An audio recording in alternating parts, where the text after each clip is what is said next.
我哋今日嘅呢一場尼奧卡哈斯嘅名家講座。Welcome to the 49th Hong Kong International Film Festival. Tonight is our face-to-face with French director Leo Garrats. And you've just seen the film It's Not Me. It's a short piece, an essay film about his whole career, his whole life, and his reminiscence of his childhood days to some important historical events that happened in the past history.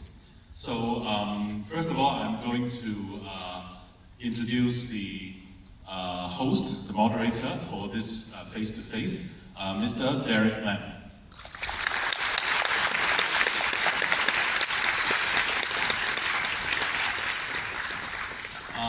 This face-to-face session will be conducted in English only. There will be no translation or interpretation in Chinese.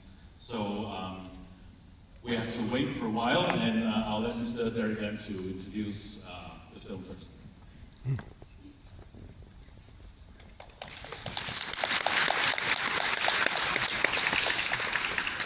我同大家一樣都係好期待同導演會面啦，因為我都其實做咗導演嘅粉絲都有20幾年啦。咁大家耐心等候一下，咁導演都好快會上台嘅。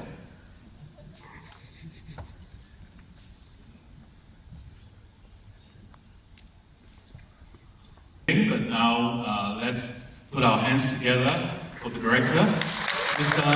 Leo Garrats.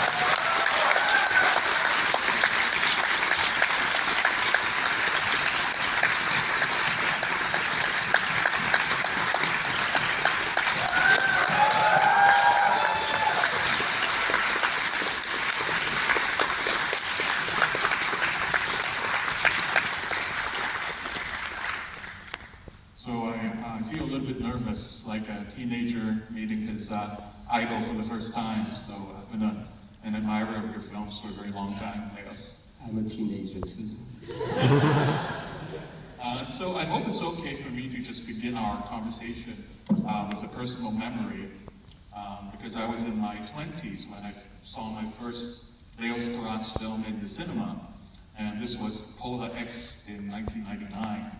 And it was such a powerful film that I saw it 5 times in the cinema. And every time that Pierre follows Isabelle into the forest, I would just feel these chills down my spine. So that was my introduction to the world of Leos Garrats. And now flash forward to 2025, and I'm in my 40s now, and life is not so intense when you're older.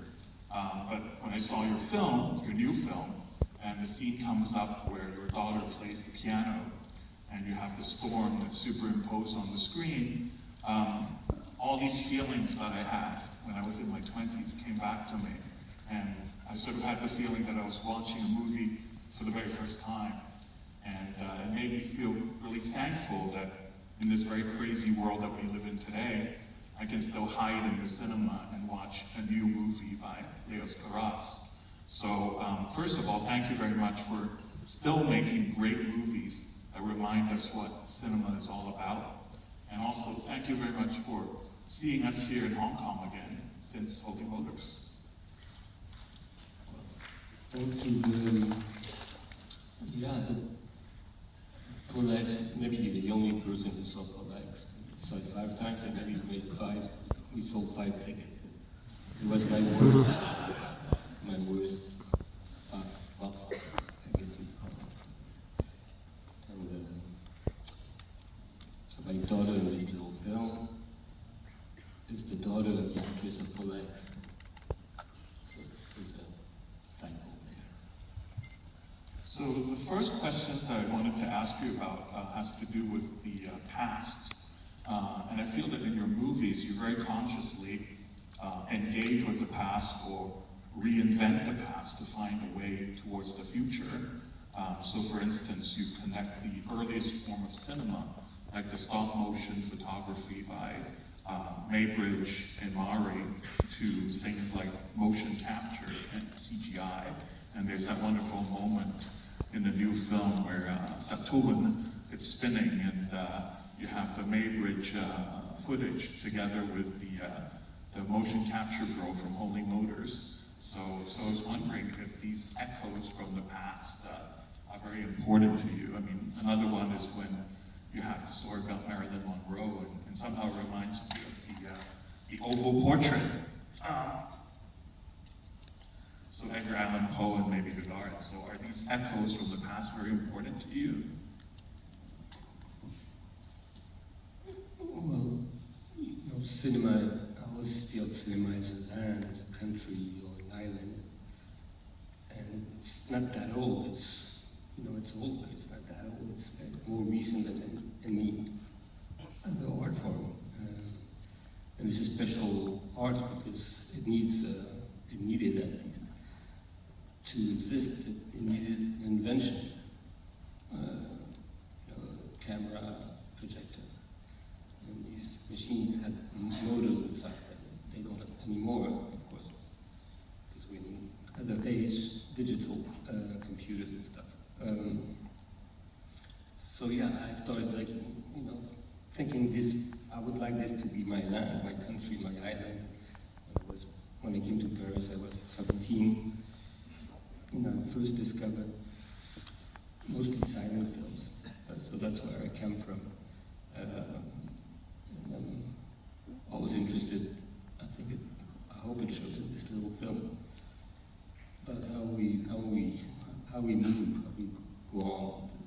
Like how did we go from 20th century, where I was born, to this century? And what did we gain, what did we lose, etc. Actually, related to that, I feel that even beyond the past, you often take us through your films back to the origins, and you often give us this sense of what it was like in the beginning. And I feel that sometimes we forget why we make movies, but you're always reminding us of the initial desire that made us invent cinema in the first place, the original impulse. So I was wondering sort of what attracts you to these very beginnings when our needs are very raw and very primitive. I think I love beginnings. I love beginnings.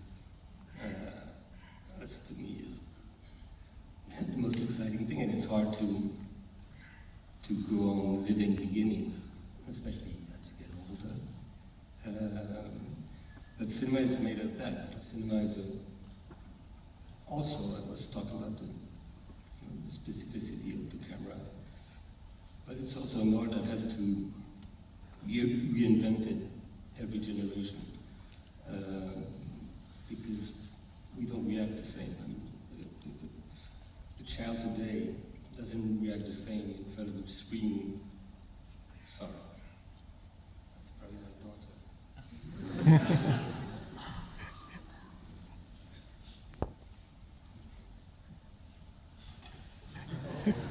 These terrible things. Yeah, so how to reinvent cinema, how to reinvent yourself, how to reinvent love, how to, this, I think we all need this kind of power of reinvention. Is sometimes you don't find it in yourself or in others, so it's a big battle. Was there a kind of origin moment in your relationship to cinema, like in the beginning, like a moment you remember from your very first encounter with cinema? I think it was not in a theater, it was on television. Because when I was maybe 13 years old, I was allowed to take my parents' TV for one night because there was a boxing fight in America, a championship between Cassius Clay, Muhammad Ali, and Joe Frazier, I think it was called. And I wanted to watch it, and it was live, so it was at 3 o'clock in the morning. And I kept the TV the next day, and I saw a film, and I'm not sure which film. But for the first time I thought, the film is not only actors and a story, there's got to be someone behind. There has to be. I think it was a Bresson film, but and I thought, okay, there is someone behind the film. You don't see him or her, but there were no women directors almost at that time, only men. So that's when I started to, I guess to think I'd like to be that man behind the screen. Was it Les Dames du Bois de Boulogne? I think.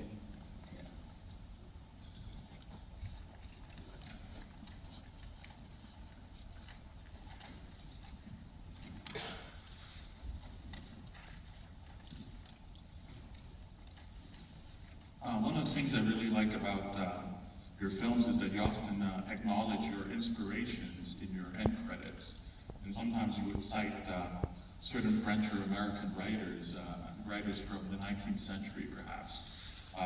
And these inspirations also remind me of the rich film history that you engage with. And there's so many wonderful examples of great films in It's Not Me by King Vidor, Warnal, Hitchcock, that are very kind of central canonical films. And I was wondering how you approach these inspirations, whether they're writers or filmmakers.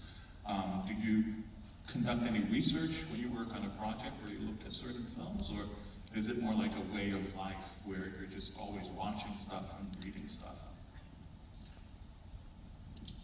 Well, for sure, I've been reading my whole life. I'm insomniac, so I have a book for the day and a book for the night, and I read all the time. Cinema is different because I stopped seeing films after my second feature, I think, slowly, because I had too many, I guess, films already in my head. But it can be, it can be, anything from a painting to a poem, a line of a poem to, of course, a film. A novel. I steal a lot. I always stole a lot, and I encourage people to steal a lot.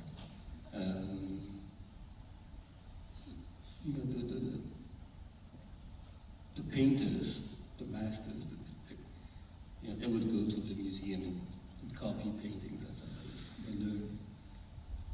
And that's why I never understood why there was cinema schools, because I don't understand what you can learn. You see a film and you know how to make a film. There hasn't been any filmmakers that hasn't seen a film, except maybe the first one. Filmmakers, first of all, a spectator, and then he becomes, hopefully, a filmmaker. So he's impressed, and then he has to impress the film. We all. So sometimes when I'm conscious of, sometimes I'm not conscious of, when I am conscious, I like to put the names, because I feel maybe there's a kid someplace in China or in Africa or in India that will see that name and this said, who is, I want Edgar Allan Poe or someone I want to read. I love that in It's Not Me. It seems when you're recalling memories from your own life, they are mixed with these memories from the movies. So when you look at the father from The Crowd or the boy in Germany Year Zero, it seems like their experiences also become part of your own experiences, right? Yeah, it's the, when you discover cinema, basically you discover what it is to be an orphan. You're alone in the dark, but you're not alone because the presence cheats. But you're like an orphan in the dark. So I have no memories of my childhood, but through films, I can say I was that a bit. I was this little boy or this little girl a little bit, or we share something. Then I have a feeling of what I was as a kid.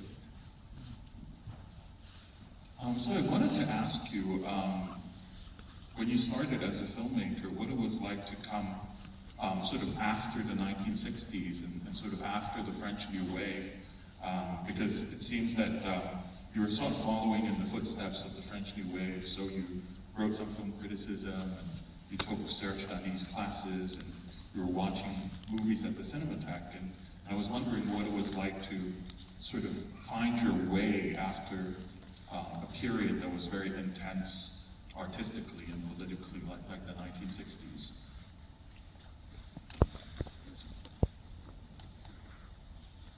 Well, there was a sense that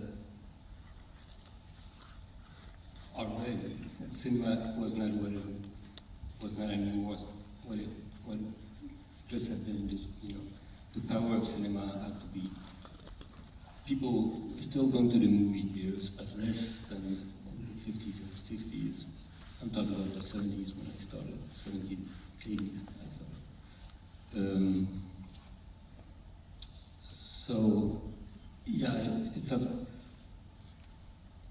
I was talking about this island of cinema, so there's a beautiful cemetery there with lots of filmmakers that were already dead when I started making films, you know, like the ones we mentioned, the pioneers of cinema.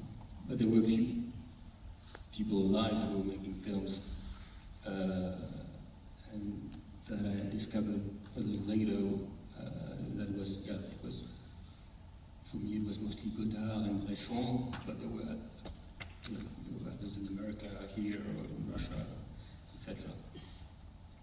So that I was very grateful that there were people still alive doing what I loved. So I think my two first features,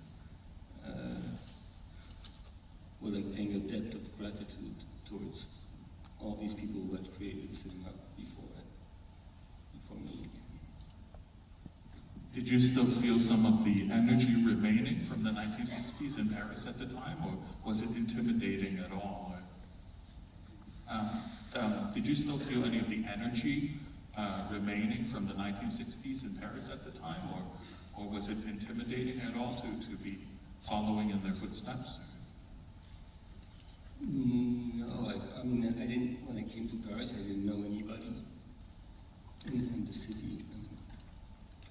So my life basically was walking, mostly along the river, across the bridges, because I like water, I like bridges. And yeah, mostly, and you know, watching films and trying to imagine what I could, if I could one day make a film. An aspect of your movies that I feel you inherited from the French New Wave is how intensely personal and in some ways autobiographical your films are. And there seems to be a tradition from Godard to filmmakers like Jean Eustache and Philip Durell, where sort of personal feelings and maybe relationships between the filmmaker and people that he knew are mythologized. And I feel that I'm not, it's not me, and also Annette. They seem to me very haunted films, and kind of haunted by the presence of the departed mother. Sort of when you also introduce Kylie Minogue's song from Holy Motors at the end of the film. And I was wondering, is it very important for something that's deeply personal to give your films or your work a kind of a soul?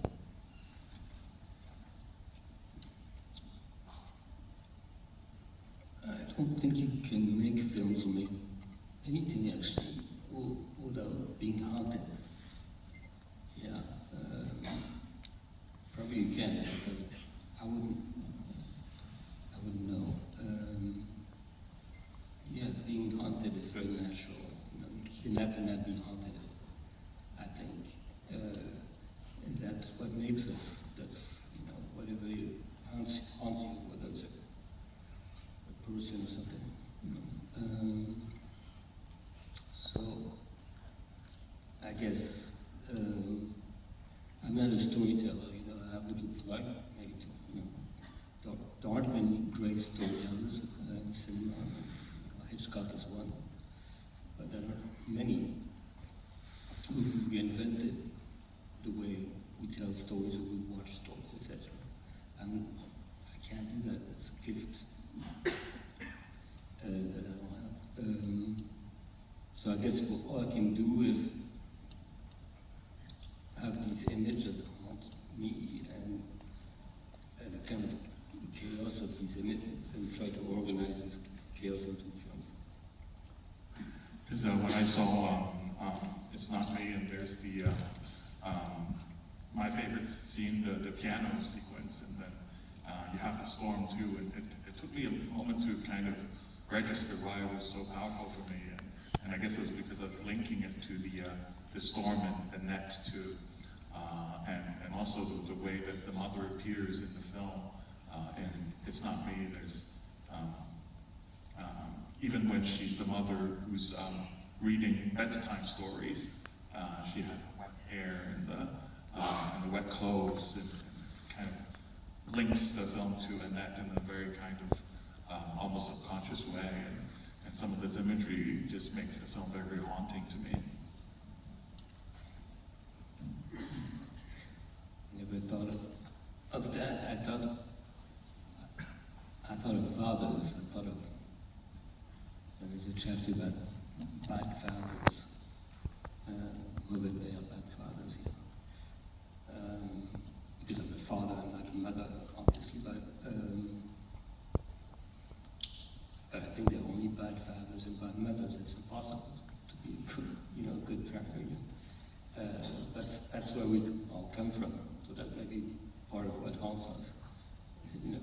We don't come directly from God or from Adam or Eve.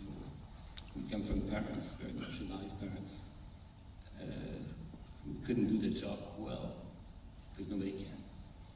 Yeah. I didn't realize until recently I was watching The Crowd again after watching It's Not Me, and that the father of the crowd is also kind of a bad father in a way. He's the most, I think, the best. It's the best film about that, about what it is to be haunted and what it is to be a parent. I think nothing has been better than The Crowd by Vidor. I hope some of those in the audience who haven't seen The Crowd will take a look at it. It's like so many classic films, you can find it on YouTube these days. When I think of music and the French New Wave, I think of the jukebox. Whereas with you, I think of the Walkman. And in Boy Meets Girl, Alex has a very unique Walkman. Can I confirm with you that that's just a fictitious creation, the way he uses the tape recorder? Yeah, it's probably, yeah. Because I showed it to my students and they asked me if that's how people listened to music back then. No. And actually, the way that the music functions in your films, it reminds me a lot of mixtapes, or maybe that you're almost like a bit like a DJ.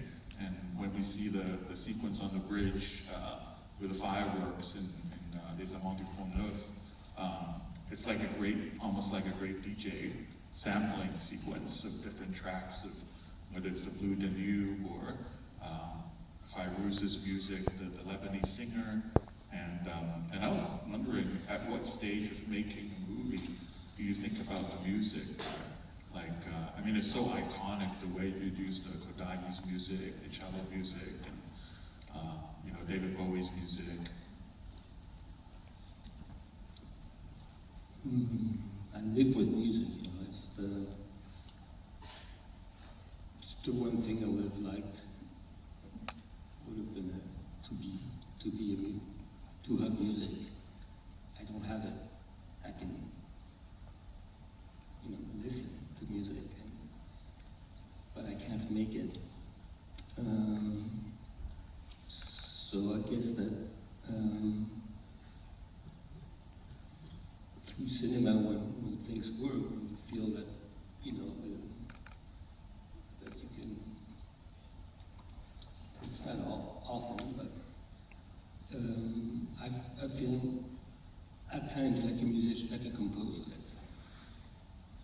The same way if you listen to some composer you like, you know, I don't know, Mahler or Shostakovich, and Beethoven, you have to wonder how music came to them, you know.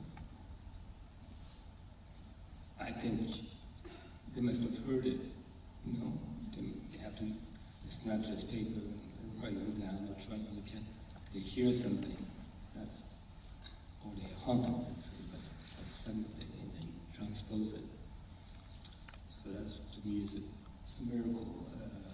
But that, sometimes it happens in the process of making a film, and I feel it. Of course, you feel it in different ways. That editing is close to composing, but the way, I think that's the way a film starts. Is like, I was talking about these images and this chaos, and then you try to organize this chaos by writing a score with these images and these feelings. So does the music come before the shooting, or does it sometimes come after you've seen the images already? Or it's case by case? No, usually it's there at the same time as these feelings and these images come, music comes with it. Except, of course, if you have to create an original music, which I did very little and very late. I was too afraid. My first 3 films, I think, don't have any original music. It's only, you know, it's Bowie and it's Shostakovich, you know. I was too afraid. But, yeah, usually it comes with the project, the imagining the film. Actually, I think that's one of the great things about your new film as well, is it also has a wonderful soundtrack. And I have to say, when I was preparing for the talk, the music that you used by Sparks, without using hands, or for the spinning part, "Oh, What a Lovely City," it just that song was in my mind for the whole week. that part that you were using. Right? Yeah, all the sparks I worked with on this film a few years ago. I met, I would listen to them when I was, probably, I discovered them a little after Bowie. Bowie, I was probably 10, and Sparks, I was 12 or something. And especially this song, without using hands. There's a joy in Sparks that's pretty rare, I find. Music can be very joyful, of course. There's a lot of, you know, pop and dancing music, blah, blah, blah. But Sparks have a special way of expressing joy, and that suits me. What was it like working with Scott Walker on All the Eggs? It was the first time I worked with a composer, with a musician. So I was very afraid of it, but it was very easy. It's like with actors, I don't know how to direct actors, so I have to find actors who don't ask for any direction. You know, we need to talk. And this was the same with Scott Walker. At first I was very worried, you know, I thought he's going to give me music, I'm not going to like it. I can't rewrite it, I can't say, change that note, or I can't say. But it doesn't happen that way. It's like, you know, a filmmaker doesn't know how to do anything. I can't film myself. I can't hold a camera, I can't record sound, I can't design the sets, the costumes, I can't act. You don't even need gifts to be a filmmaker, that's great. And especially, you know, so you have to meet the people, you know, who can film, who can record a sound, who can compose music. And hopefully, if you're lucky, and I was lucky a few times, you meet people, and you don't really need to talk to them. Yeah, it's like, you know, we all have that in our lives, I guess, that we meet people, or maybe we're haunted by the same things, or look at it, you know, we can take a drink and talk about stuff, but I never knew how to talk about work, about music, or about light, or about whatever. Yeah. Did you ever want to work with David Bowie? I never thought as a musician, as a composer. I had a project as an actor with Bowie and Iggy Pop, and then in the 90s, I guess. But it didn't happen. Did you meet him though, or? I met him, but I didn't know him. I knew more Iggy Pop. There was supposed to be like a portrait of Dorian Gray story. Two Iggy Pop and David Bowie were the same in a way, but the dark Iggy Pop and the light Bowie. And then I wanted him to play the composer in Annette. There's a conductor, but he was too sick.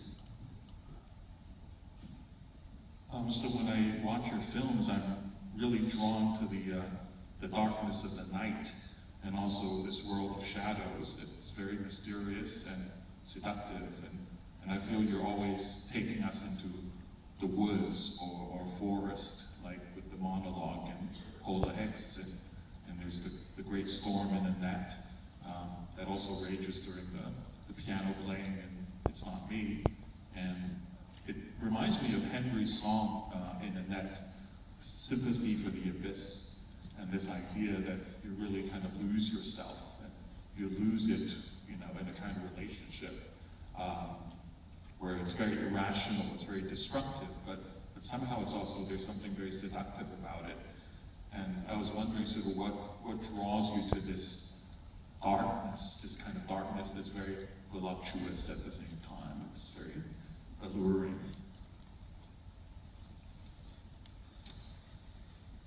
Well, I was talking about stealing. I stole that from Edgar Poe. You know, Sympathy for the Abyss is in a story I read when I was maybe 60 years old. It's a man who's hanging to a cliff. He knows he's very high and hanging to this cliff, and he knows that if he looks down, he's going to fall. But at the same time, he can't help looking down. You know? And that was, to me, was a revelation that someone 100 years before had that idea, this image, and I thought, that's why I'm so thankful when these people from the past who created all that stuff that we still have access to. It's amazing that you can open a book that someone wrote, you know, a century before you were born, and you feel, okay, I have a brother, I have someone who, you know. Why the sympathy for the abyss? I don't know. It just, when I read it, it's been with me since. So then I decided to write a song about it at the end of the night. What's the name of this book that it's from? I forgot the whole title, but it's Captain Gordon Pym. It reminds me also of the image in Pola X when the lovers are almost drowning in the river of blood. Or is that also an image that's inspired by literature? Or? I don't remember, but I think the words "river of blood" come from a Herman Melville story. Maybe not the one I adapted with the legs, but maybe another one. I don't know. I read that "River of Blood." Somehow it's funny. I mean, in my imagination, I mean, we're talking under these bright lights, but in my imagination, maybe the ideal place to talk with you would be if we were in pajamas in a bedroom at night. Or do you usually find yourself working mostly at night, or? I wouldn't call it work. And I said, you know, I don't sleep much, so I've got to do something. So sometimes, yeah, things come. Yeah, So you have that funny image of your on the bed, writing. Oh yeah, I wish it was that. I always wish that you would fall asleep and just write your book or your poem or your symphony or your film or whatever, and then you would say how great I am. But it doesn't happen that way. I think watching your films make me realize that the word emotion contains within it the word motion. And I love those moments in your work where emotion becomes motion.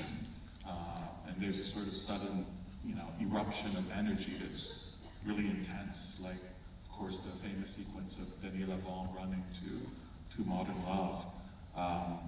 And I'm also amazed at how much action there is in your movies. Like, action involving motorcycles or water skiing and even guns or explosions. And I was wondering what draws you to this kinetic aspect of movies where sometimes you use different camera speeds like fast motion or slow motion. And are you a fan of action movies or?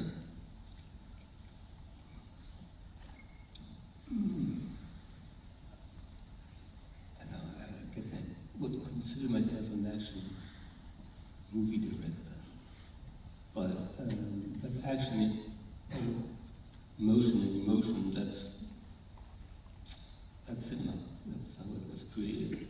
How to turn, motion into emotion. And I've always liked, as I was saying, filmmaker can't do anything. I'm not a dancer, I'm not an acrobat, but I like to film actors or people try to fly away, try to run, to leave gravity and to escape. I think when I was young, my 3 first films were all about that. Young people who, through love, think they can escape, they can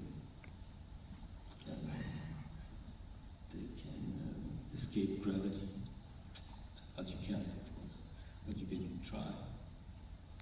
How do you get them to have that kind of intensity when you're shooting those action sequences? Like when I say action, say in Lovers on the Bridge, when she hears the cello in the subway and she's running and he's chasing after her, and it feels so intense, like it's the motion is like an expression of the emotion, and I wonder how you get them to convey that kind of physical intensity. I think my only job is to choose them, to find actors. I hate casting. It's never seemed natural to me to do casting. And I think it's the only job in the world where you can tell someone, I don't want you because you're too tall, or you're too small, or you're too black, or you're too white. You're not allowed to do that usually. In cinema, that's casting. That's why I haven't filmed many people. I filmed the same people again and again, often same actor or actress. So if you choose, if the choice is right, there's no, you can't go wrong. Is it challenging sometimes to shoot those types of action scenes? I was watching Polar X again, and sometimes even something like a fist fight. Like there's a scene where I think Sharunish Bartash grabs this guy and just pushes him down, and you feel like the violence. It's so powerful. No, I always considered that, because some of my shootings have been difficult with the actors or long.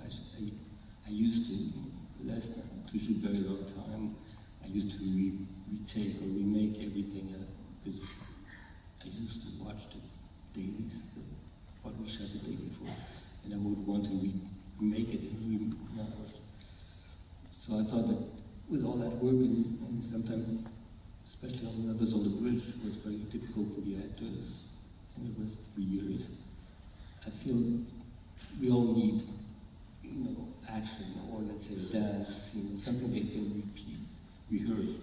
They can think, okay, this is hard, but I have to dance in a month. I have to dance.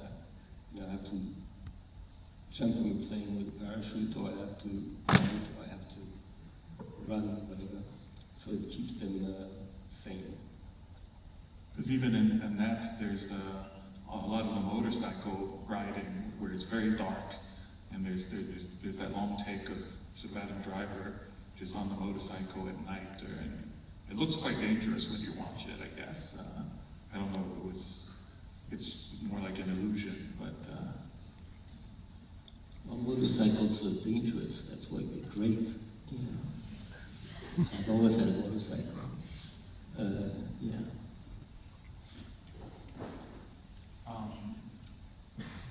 There's this very strong attraction to outsiders in your movies, or sort of outcasts or rejects who sort of exist on the margins of society, whether it's a person who is homeless or someone who's from another country, or it could be a beast or a monster like Monsieur Merte.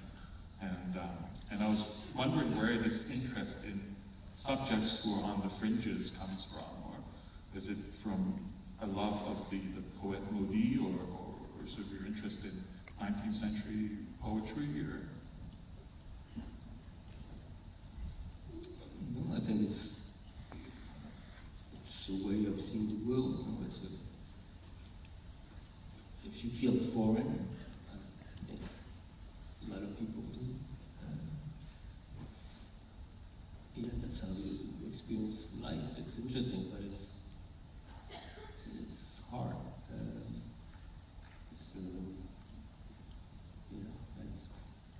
When I came to Paris, I was walking, didn't know the people. The only kind of interaction there was when I would buy a homeless person, and he would look at me. The people in the streets, even at that time, there were no iPhones or no cell phones, but people busy and they don't look. And today it makes it even worse. You can go in the streets and have one cross eyes of anybody. Because they're more in a hurry than ever, or some, I don't know where, or on their cell phone. So yes, it's I guess you make films, I guess, to feel less foreign and less alone. You need someone to talk to. That's why you make films.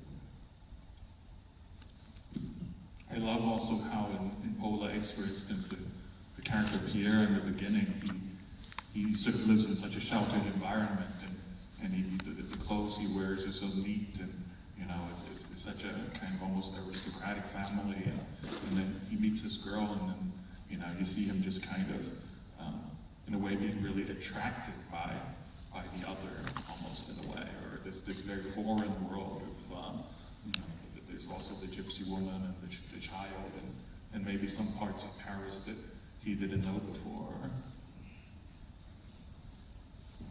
Yeah, that's the one time I adapted a book. I didn't imagine a film from nothing. I never do, but this time it was a book. So from Herman Melville, the book he wrote after Moby Dick. So Moby Dick didn't sell anything. So he wrote that book that sold even less. And I think he didn't write any novels or short stories, maybe. So that wasn't in the novel, but it's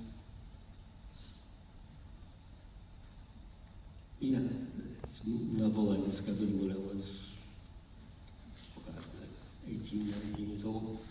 And once again, it was like, thinking, okay, I have a brother, I have a book that's like a brother.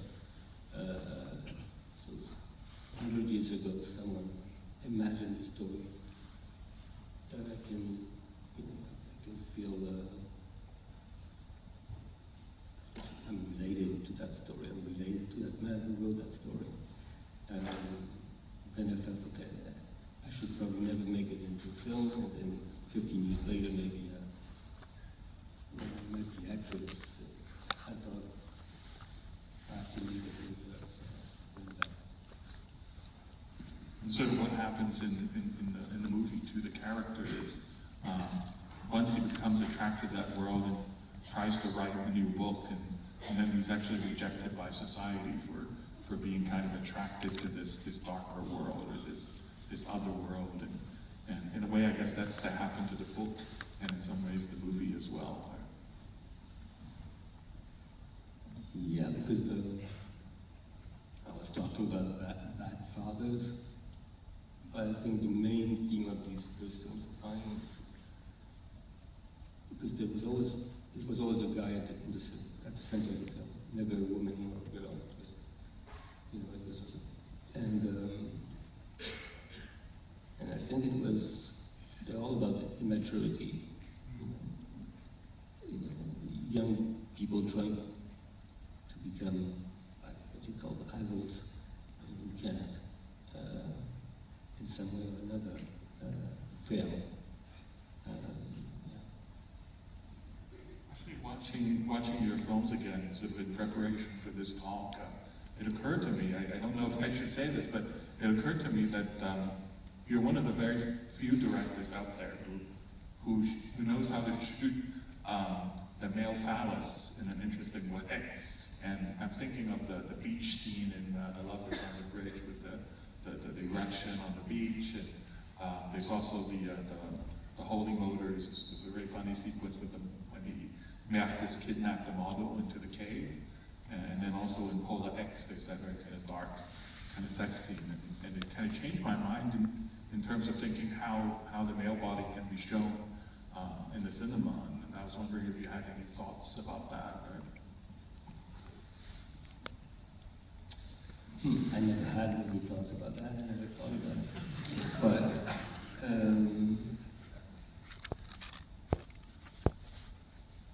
I realized that film more naked guys than naked women.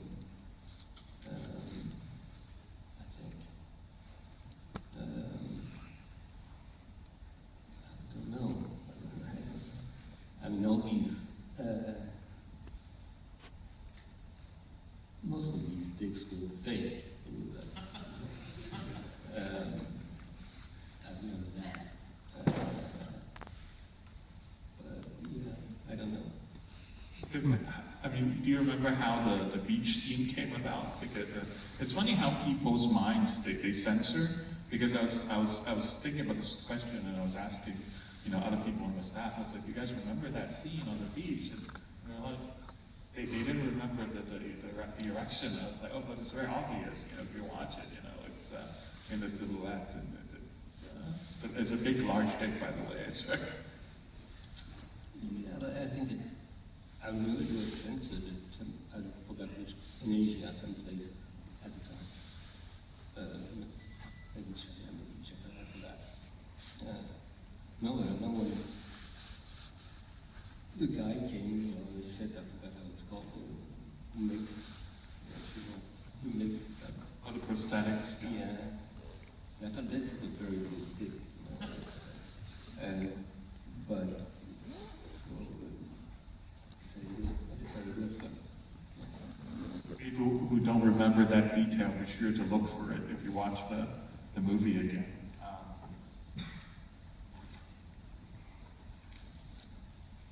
Another question I had for you was just about time, because it's sort of one of the subjects of your new film too. And I was wondering what for you changes and what for you stays the same as time passes, because you talk about how the gaze of the camera has changed, or how the politics of resistance has changed, and also how men look at women has changed.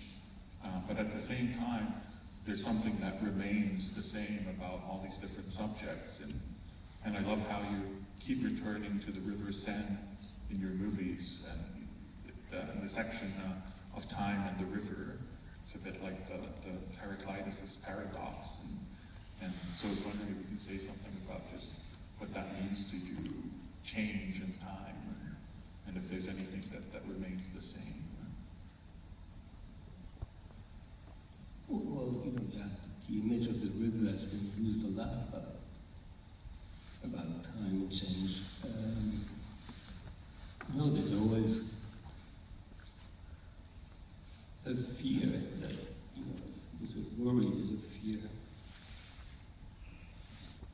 It's like pollution, but it's pollution that's not only the pollution of the planet or the climate, whatever. It's pollution inside us that worries me most. It's like, will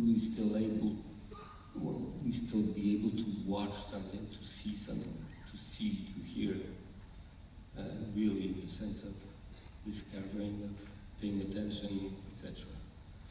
The pollution of the sounds in the city, like here in Hong Kong or in most cities, pollution, all these images in the city, who needs them? All these signs, all this electricity, who needs all that? It's funny, I was in Japan 10 days ago, and I went in the cemetery where the filmmaker Ozu was buried. And there was sake bottles and etc. And I always thought it was Ozu who talked about that, but it was wrong, it was Mizoguchi, who talks about the fact that you have to wash your eyes at times between two experiences. You can't. That's what I was afraid of, is that people, you can't wash our eyes anymore, or ears, or whatever. Yeah, there's too much information, and you can't experience, you lose experience.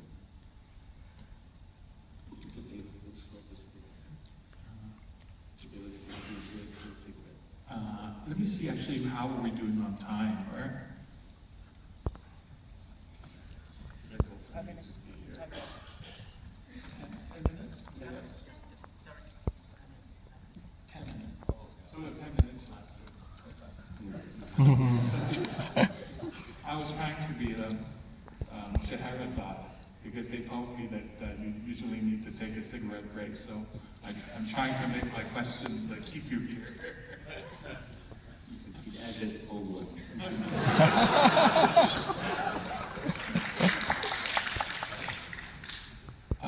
So another question that I had was, I was actually a little bit alarmed when I heard the David Bowie song near the end of It's Not Me from Lazarus, and there's a lot of images. I guess it's from Bad Blood. I'm not sure if it's from another film, but the black and white image of the swans, and this talk about swan songs, and I was thinking like, oh, I hope he's not saying that this is a swan song from Laos, and because we really need you in your new film. So, but was there any kind of thinking about some kind of a farewell in terms of using a particular Bowie song or the image of swans?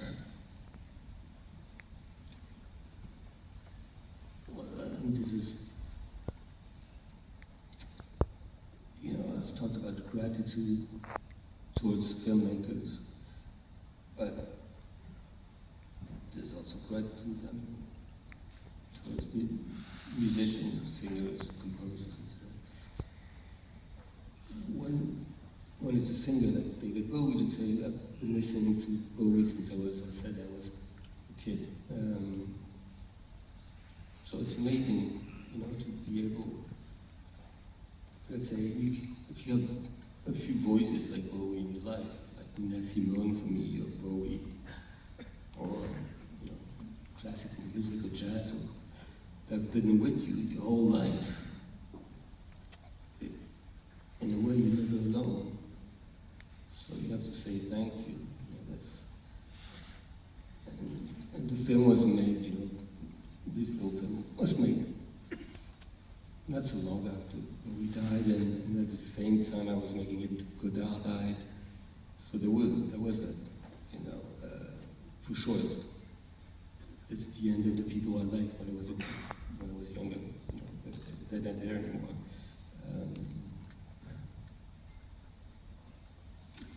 I wanted to ask also about the photographs. I saw in the credits it's by a photographer named Shirus, the nighttime sort of wildlife photography, which I was amazed to learn that those photos were taken from so long ago. I mean, they look so contemporary in a way, but it's like the photos of deer at night or in black and white taken with flash. Or I was wondering if there's anything you want to say about those photographs. Or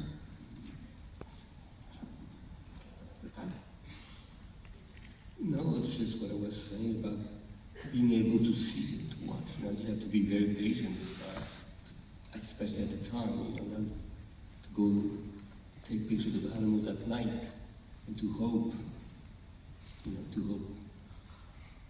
You have the whole system. Today it's easy to take pictures at night. It wasn't then. And to hope for beauty, to hope. Well, he got beauty. He got beauty, but yeah. So we all also have to thank animals.